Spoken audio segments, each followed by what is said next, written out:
नमस्कार friends, railway academy YouTube channel में आप लोगों का स्वागत है। आज की वीडियो में हम बात करने वाले फ्रेंड एनसीईआरटी साइंस के बारे में कि आखिर एनसीईआरटी साइंस को कैसे पढ़ना चाहिए। जितने भी आप मार्केट में बुक देख रहे होंगे फ्रेंड, ऑलमोस्ट जो बुक आते हैं वो एनसीईआरटी के पैटर्न पे भी होते हैं, लेकिन आप समझ सकते हैं कोई भी जो पैटर्न पे बुक आता है वो एनसीईआरटी नहीं हो जाता है। कोई भी बुक ये दावा कर ले कि मैं एनसीईआरटी जैसा दे दूं तो ये मुश्किल है। एनसीईआरटी अपने आप में ही एक अनोखा बुक है फ्रेंड।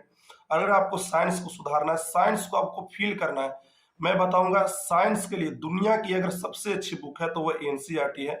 अगर आपने एक बार एनसीईआरटी को अच्छे तरीके से पढ़ लिया तो आप साइंस को मतलब एकदम फील करेंगे। वो आपको फील करवाने वाला बुक है। बाकी सारे बुक है वो साइंस को रटवाते हैं, फील करवाने वाला सिर्फ एक ही बुक है, वो एनसीईआरटी है। तो कैसे आपको एनसीईआरटी को पढ़ना है और कैसे मैं पढ़ता था, मैं जनरली भारती भवन को पहले पढ़ता था। आप ये देख सकते हैं अभी भी मेरे पास भारती भवन पड़ा हुआ है, ये भी बहुत शानदार बुक है।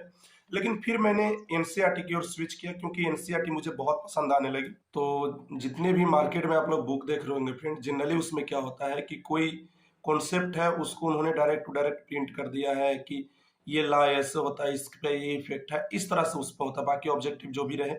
लेकिन एनसीईआरटी ऐसा नहीं है। तो सबसे पहले जब भी आप एक एनसीईआरटी बुक पढ़ें तो जो सबसे कॉमन मिस्टेक होता है वो ये होता है कि लोग इसको रटने के व्यू से जाते हैं, जबकि ये बिल्कुल गलत है। अगर आप रटने के व्यू से एनसीईआरटी को जाएंगे तो आप एनसीईआरटी को कभी भी नहीं समझ सकते। एनसीईआरटी में कॉन्सेप्ट है ही नहीं। कॉन्सेप्ट जो है इसमें फ्रेंड वो लैंग्वेज के बीच में छुपा हुआ है। जब भी आप इसको रटने के व्यू से जाएंगे तो आपको ये समझ में आएगा कि मैं क्या पढ़ रहा हूँ, लगेगा अरे यार इसमें तो कुछ है ही नहीं, कुछ इसमें से कोई एग्जाम में आने वाला क्वेश्चन है ही नहीं।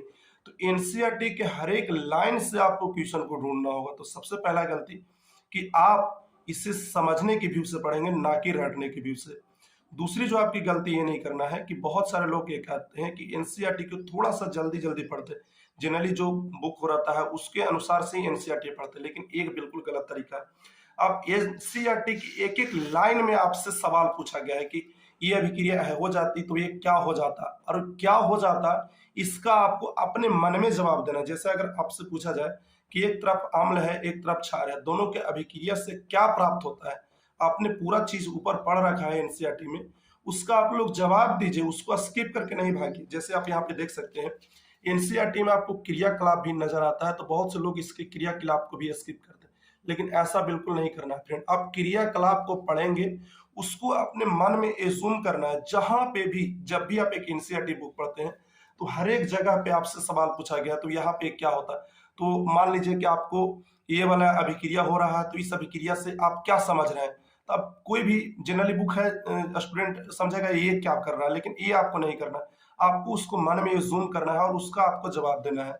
दूसरी जो आपको ध्यान रखना है, एनसीईआरटी जब भी आप बुक पढ़ते हैं तो यहाँ पे क्या होता है फ्रेंड कि बहुत सारे जो कॉन्सेप्ट होते हैं उसको यहाँ पे समझना थोड़ा सा मुश्किल होता है और लैंग्वेज के रूप में थोड़ा सा समझना कठिन हो जाता है। तो यहाँ पे आपको क्या करना है कि उस चीज को आप चाहे तो पेन के मदद से आप वहां पे लिख सकते हैं। जैसे मैंने इस पूरे चैप्टर को जो भी पढ़ा और जो मुझे समझ में आया, क्योंकि जब भी मैं इसको रिवीजन करने आऊंगा तो मैं पूरे चीजों को पढ़ नहीं सकता हूँ, तो मैं जो भी चीज पढ़ा हूँ उसको अपने लैंग्वेज में यहाँ लिख देता हूँ। इससे क्या होता है कि मैंने जो पढ़ा एग्जाम रिलेटेड जो चीज थे, मैंने कॉन्सेप्ट तो समझा ही, साथ में जो एग्जाम रिलेटेड चीज थे उसको मैंने अपने लैंग्वेज में लिख लिया, ताकि मैं उसे आसान लैंग्वेज में समझ सकूं। सारे चीजों का एक तरह से सार आपका आ जाएगा।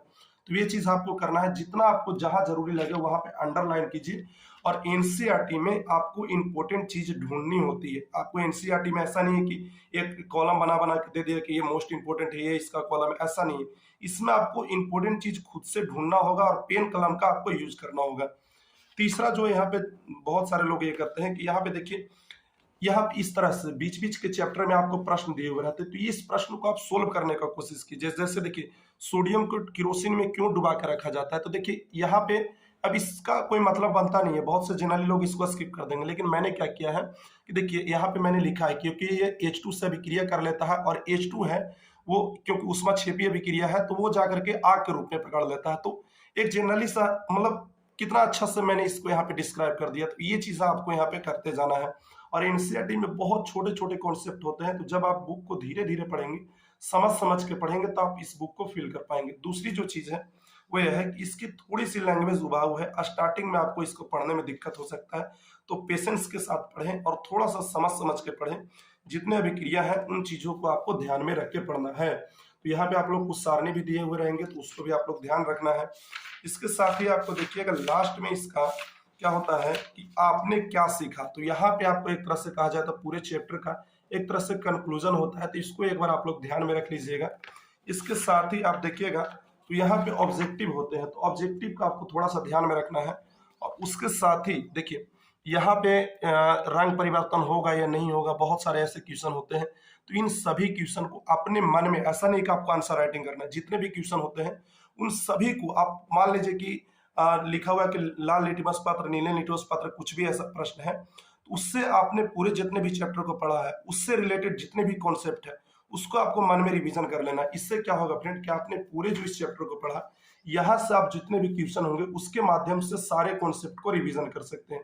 तो ये हो जाता है एनसीईआरटी पढ़ने का तरीका। दूसरी जो सबसे इंपॉर्टेंट चीज है, एनसीईआरटी पढ़ने के बाद आपके पास पूरा एक तरह से एनसीईआरटी का एक चैप्टर जब आप पढ़ लेंगे तो आपके पास इस तरह से कुछ लिखा हुआ नोट्स के टाइप से एक चैप्टर बाय चैप्टर बन जाएगा। तो आपको क्या करना है कि आपको बुक को थोड़ा सा रिवीजन के मूड में पढ़ना। जैसे मान लीजिए कि कोई क्वेश्चन है, उससे मतलब थोड़ा सा रिवीजन करके मतलब 2 4 10 दिन पे आप लोग टारगेट रखिए कि उस चैप्टर को फिर से मुझे रिवीजन करना है। एनसीईआरटी का लैंग्वेज थोड़ा सा कठिन है, पेशेंस रख के पढ़ें। और अगर आप पढ़ सकते हैं तभी इस बुक को पढ़ें फ्रेंड, क्योंकि इस बुक से शानदार अभी तक कोई मार्केट में बुक आई नहीं है और इस बुक से कठिन कोई भी मार्केट में बुक नहीं आई है। तो थोड़ा सा पेशेंस के माध्यम से, समझने के माध्यम से और धीरे धीरे कर करके पढ़ें। ये बुक समझने वाली है, रटने वाली नहीं है। अगर बहुत सारे लोगों को लगता है कि मैं एनसीईआरटी नहीं कर सकता हूँ, तो उनके लिए भारतीय भवन एक बहुत ही बेस्ट ऑप्शन है। इसका भी मैं एक पढ़ने का तरीका लाऊंगा अगर आप चाहे तो। बाकी थोड़ा सा आवाज खराब हो जाने के कारण वीडियो में आप स्लो आवाज दिख रहा होगा, तो उसको आप लोग मैनेज कीजिएगा। वीडियो आपको कैसा लगे, कोई भी डाउट हो तो आप कमेंट कर सकते हैं, चैनल से जुड़ सकते हैं इसी प्रकार के वीडियो के लिए।